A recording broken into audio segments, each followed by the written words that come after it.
Good morning. So let's take a look at the garden from my veranda. This rhododendron bush did not bloom this year. These are the only 3 blossoms, and they're late, about 6 weeks later than the other ones that were so spectacular. We haven't seen many hummingbirds yet. I don't know what that's all about. So this plant I groomed up yesterday. It had so many damaged leaves. I set it in the sun, and it's quite clearly not a sun plant, so we'll keep it in indirect light now. But you think these leaves are years and years old, except for, of course, the new baby ones that are coming in. So we'll see, we'll follow that and see how it should bulk out. You see all the baby leaves in there? Okay, let's see what else we've got here. Okay. We still have work to do. I've got a couple of pots that still need to be set up. The pond is going, but it's not draining from the top. I have a fresh pump, and I've decided, we've had so much rain, the pond was almost empty and it filled up again. We got like 6 or 8 inches of rain, and you know, that'll help empty it out a little bit maybe.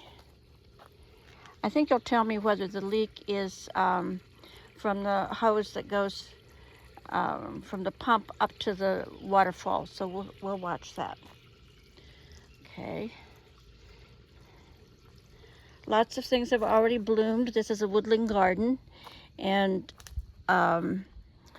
it's interesting how things come up in stages. Our jack in the pulpits, our trilliums. Oh, look at how abundant this hosta. This has been 5 years in the growing, at least. And look at, we still have Lenten rose blooming. This started in January.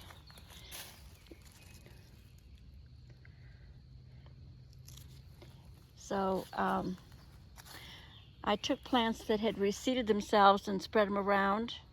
And so we now have a pretty thick patch. We need to move some down here, but we have babies growing, and they'll get big. They take a while to grow. If you wonder why your Lenten rose is expensive, it's because for a plant to get, well, let's say to this size right here, it probably takes 3 or 4 years.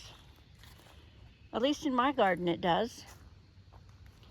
Okay, so we edged all along here with what I thought were miniature hostas, and look at how big they are. And we didn't lose but maybe 2 or 3 along this side of the path. Isn't that amazing? Oh, we still have branches down from the storm. You know, it takes as long as it takes sometimes to catch up all the chores. We didn't have horrible damage on our property. We had some pretty big branches that fell and hung from like 150 feet up in the air, and we actually had to pay somebody to come and take those down. Okay, let's go up here.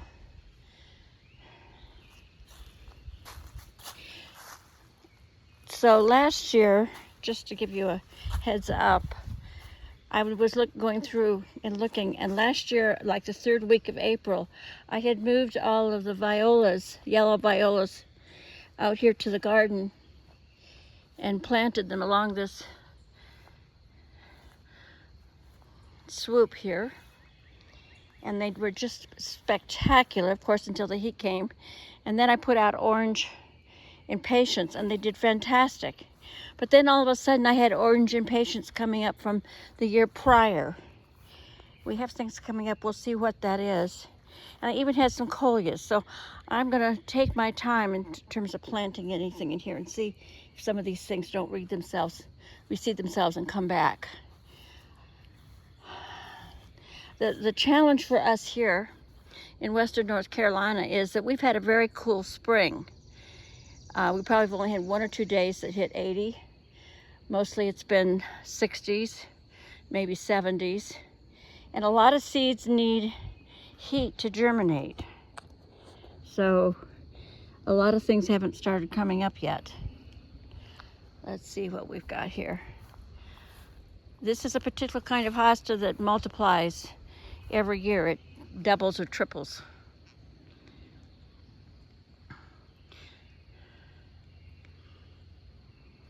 Things are starting to come up. It's getting so thick, it's probably going to start snuffing itself out. I might have to think about thinning it out. You see, we have a patch of this. I ought to dig that out and move it someplace. Reallocation of assets, right?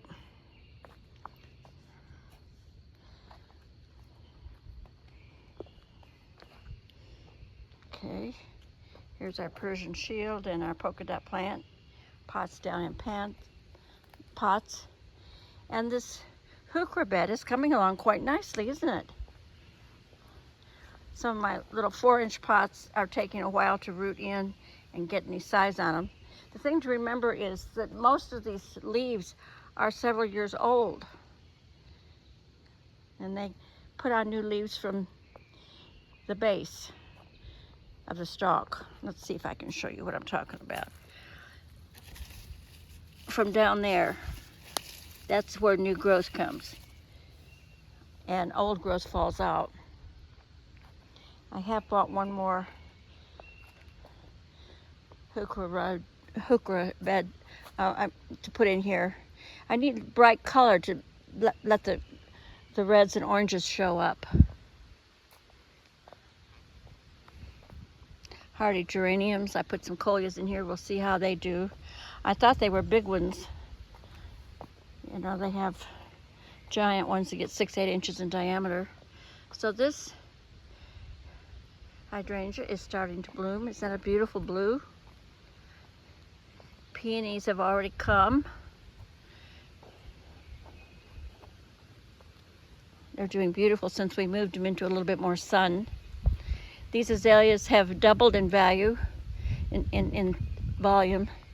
They were down at the edge of the porch, the veranda in front, and they just never got enough light.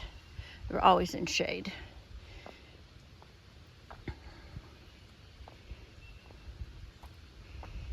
Oak leaf hydrangea.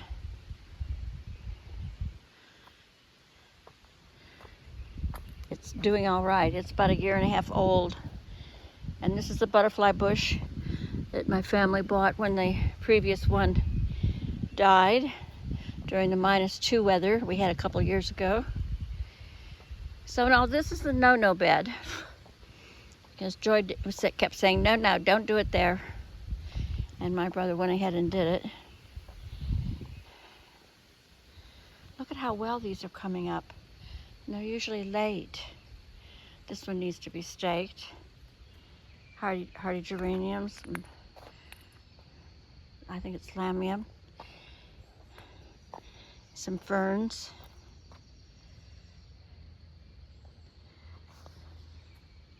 Hibiscus. These are hibiscus plants. There's 3 of them here.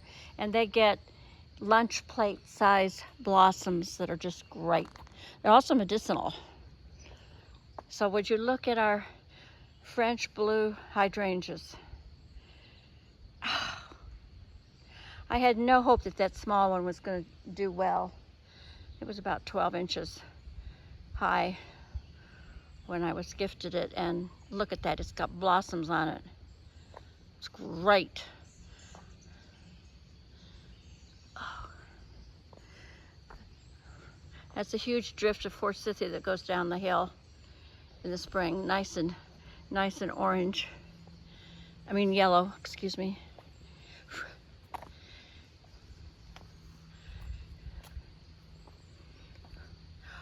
Oh, this survived. I didn't think it survived.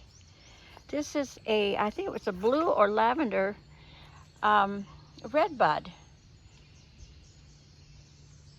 Well, we'll have to check that out, won't we?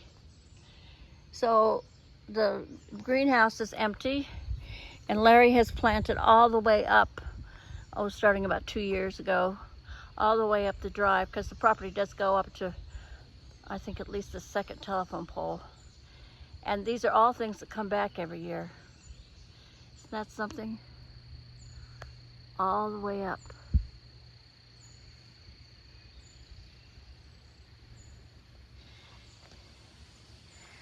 Okay, well, I just wanted to share with you how beautiful things are looking this year.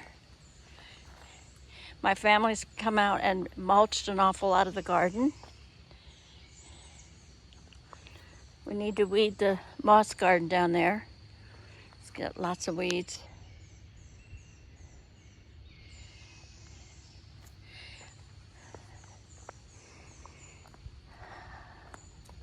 So it's about 9:30 in the morning, and the sun is coming over the top of the mountain now and starting to hit the garden a little bit.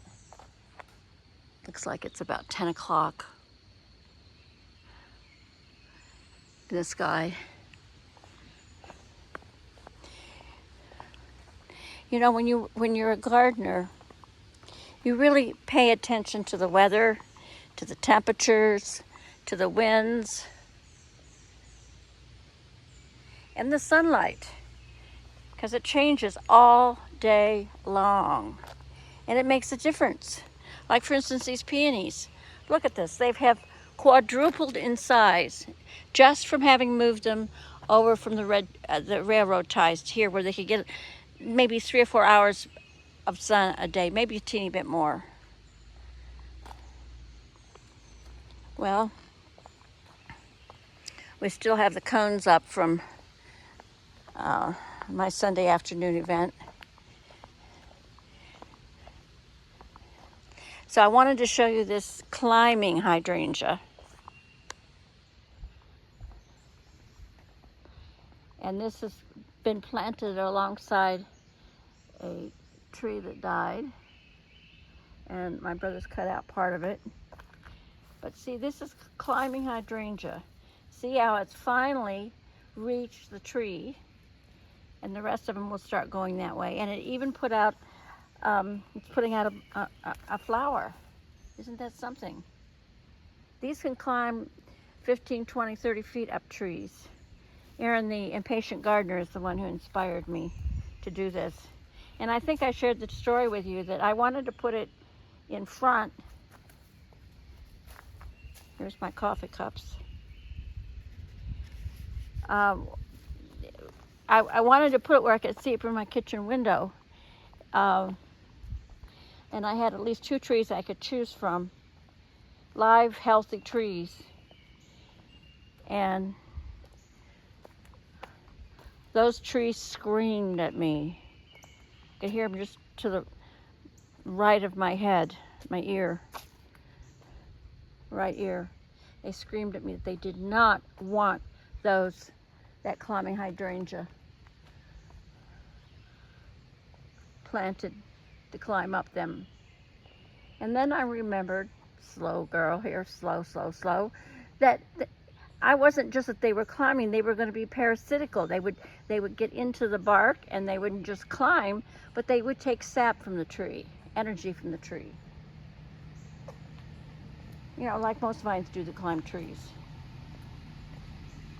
That was interesting. It happened twice until I had to come out and tell it. I heard it, and I wasn't going to plant the hydrangea, its base. It's interesting, isn't it, the relationship we have with plants?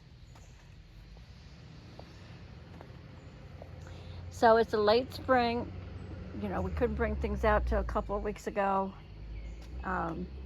We fell in love with this chicken gizzard, and I planted some on the balcony, and I'm gonna put some in pots.